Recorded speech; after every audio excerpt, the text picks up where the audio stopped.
Chapter 4, The Football Fathers. For the next week, the destruction of Mom's rose garden fence by my rocket dominated conversation in Colwood. Mr. McDuff came down from the mine to restore the fence and reported it had been reduced to splinters.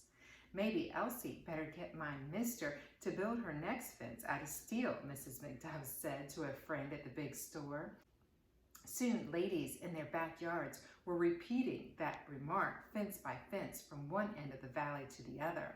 On the way to the tipple or in the main trips, on the main line, in the gob, the mix of rock and coal dust that lay in the old part of the mine, and even at the face, the miners were talking about the great blast. You little sisters are idiot morons, Buck Trant, the big ugly fullback, announced from the back bench of the morning school bus. He laughed at himself, thinking his observation brilliant. The other players joined in. Little idiot moron sisters. Buck added, after a moment of concentration, you sisters couldn't blow your noses without your mamas. Roy Lee, Sherman, and Odell bowed their heads in impotent rage. Not me. Buck Trant was too easy. Not only was he a dimwit, he was vulnerable. At least we know where our mamas are, I shot back. Buck's mother had run off with a vacuum cleaner salesman a few years before.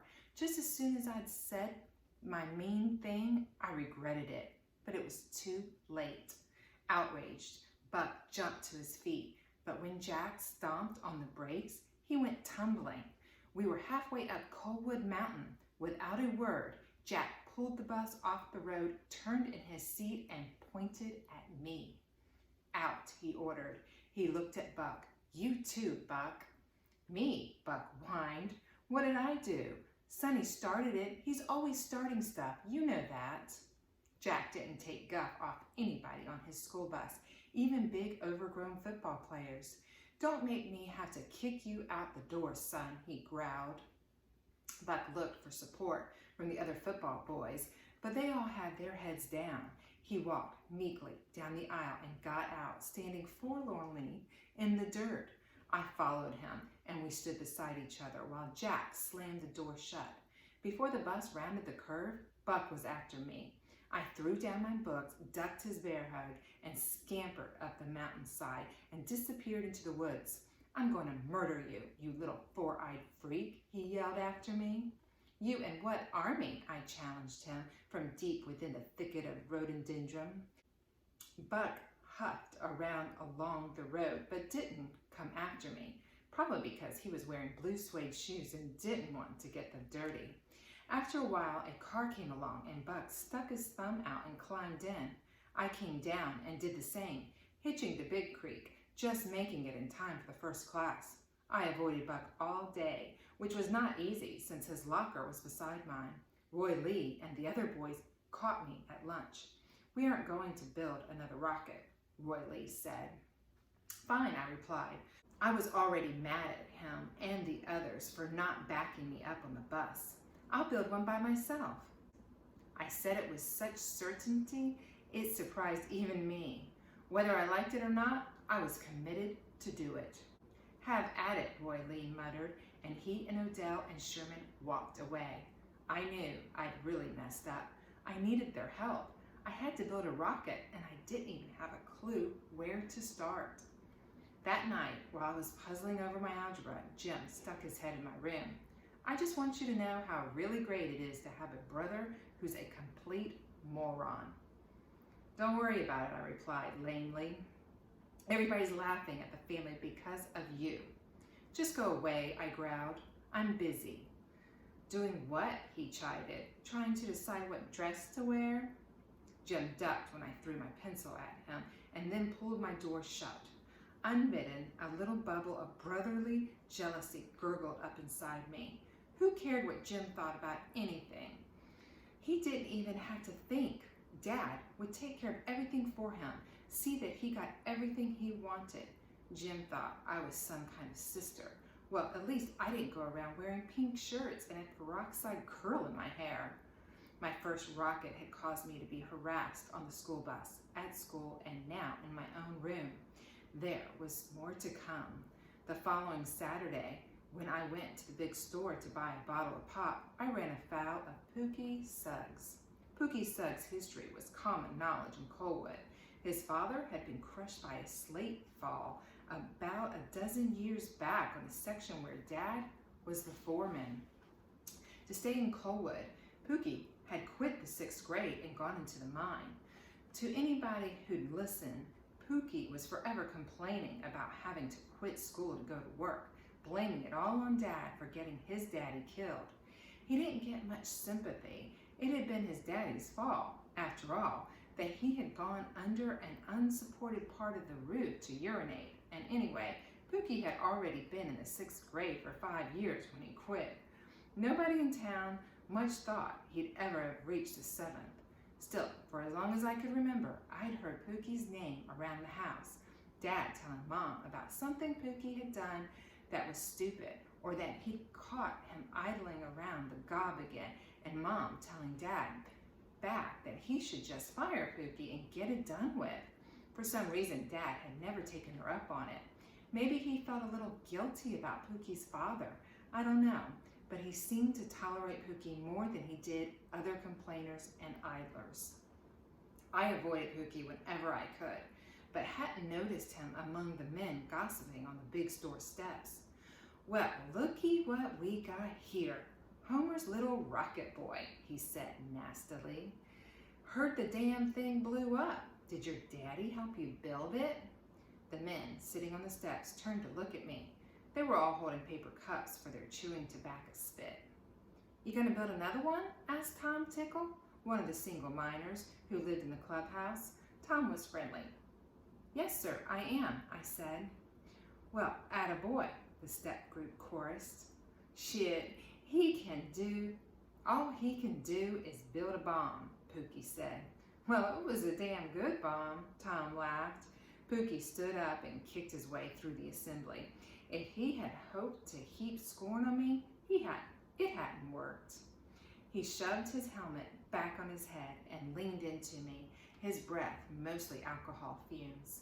You hickums think you're so hot, but you ain't no better me or nobody else in this town. Sonny didn't say no different, Pookie, Tom said.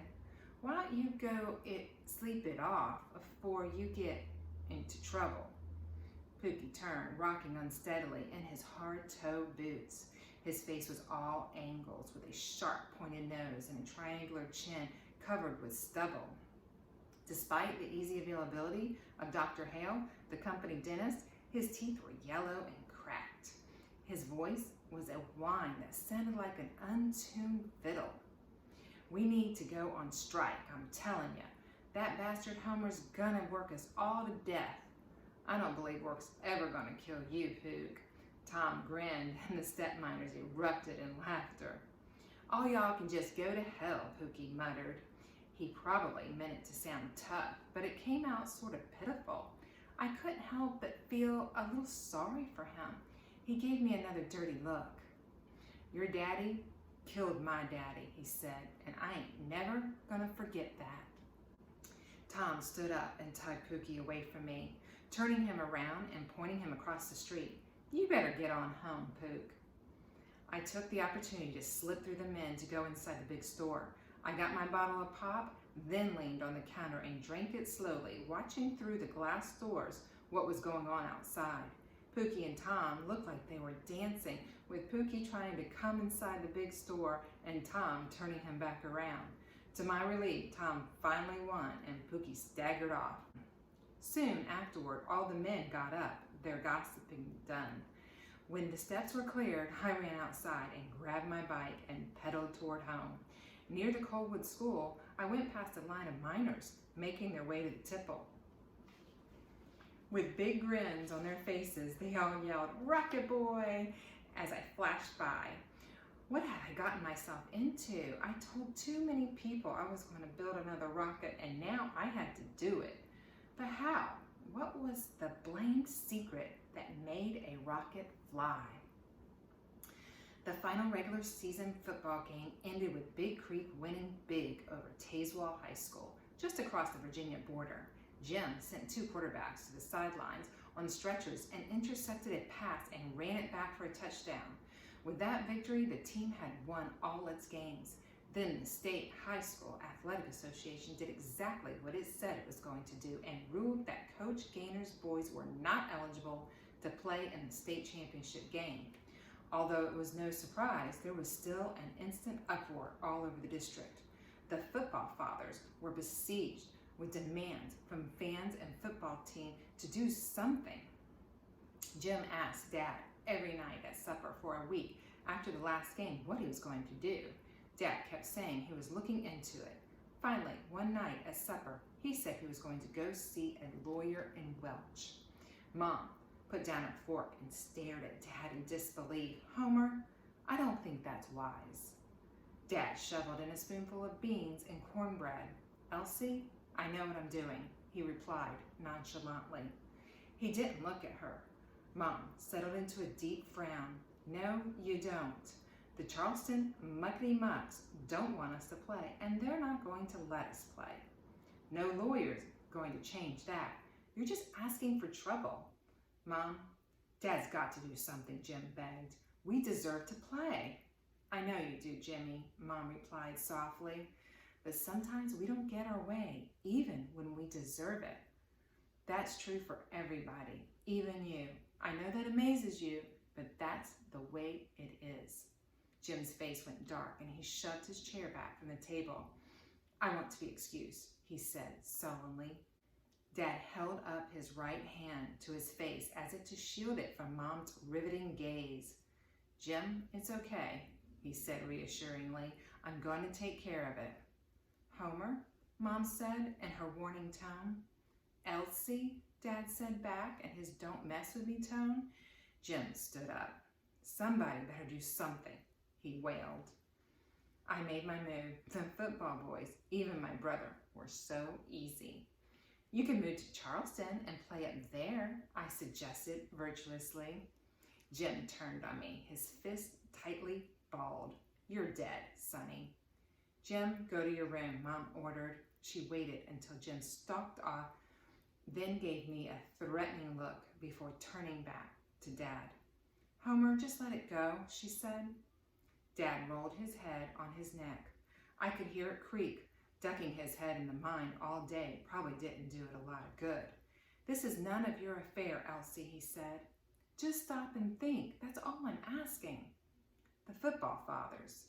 If you put the brains of every one of the football fathers in my coffee cup, they wouldn't fill it. You've got to think for all of them. We've made up our minds, Elsie. We're going to Welch. Mom knew the Bible pretty much by heart, and she was quite capable of using it on Dad like a club.